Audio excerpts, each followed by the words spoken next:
รถบ่มีน้ำมันอันที่เฮานัดกันอยู่ว่าจังสี่จังสันไอ้ขอโทษหลายๆรถบ่มีน้ำมันไอ้หาเงินบ่ทันวันสิขออีกแค่เดือนยากตั้งแต่เล่าหา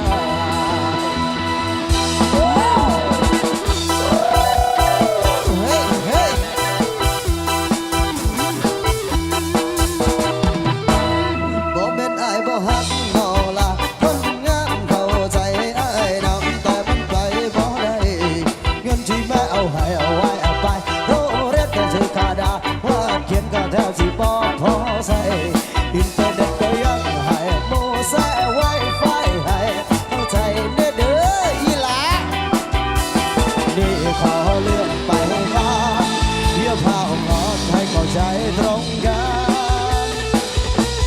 รถก็มีน้ำมันอันที่เฮานัดกันอยู่ว่าจังสี่จังสันไอ้ขอโทษหลายๆรถก็มีน้ำมันอันที่เฮานัดกันแม่ก็ยันตั้งแต่เล่าหายรถก็มีน้ำมันบ่เป็นไอ้เศร้าหักไอ้คิดฮอดบางคำแต่มันไปบ่ได้ปัญหาระดับชาติมันจังเป็นแพงหลายโอ้ยว่าเลยอยากไอ้ผู้สาวดอกสาวใหญ่กลับไปบ่ได้เฮ้เงินรถบ่มีน้ำมัน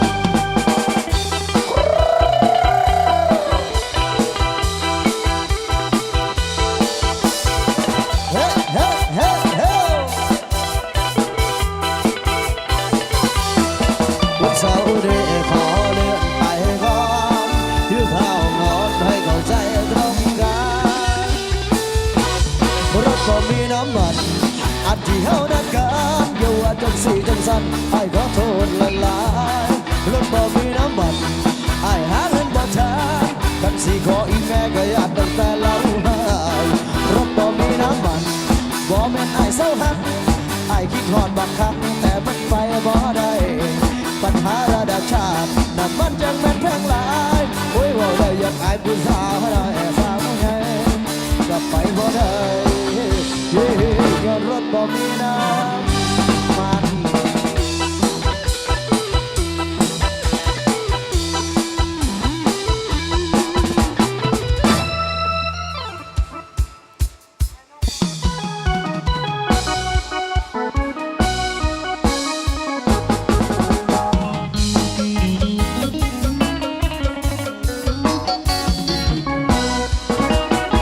คำสนุกก็สวงเราเคยเที่ยวงานบ้านบวงสรว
ชั่วก็ผัวเธอ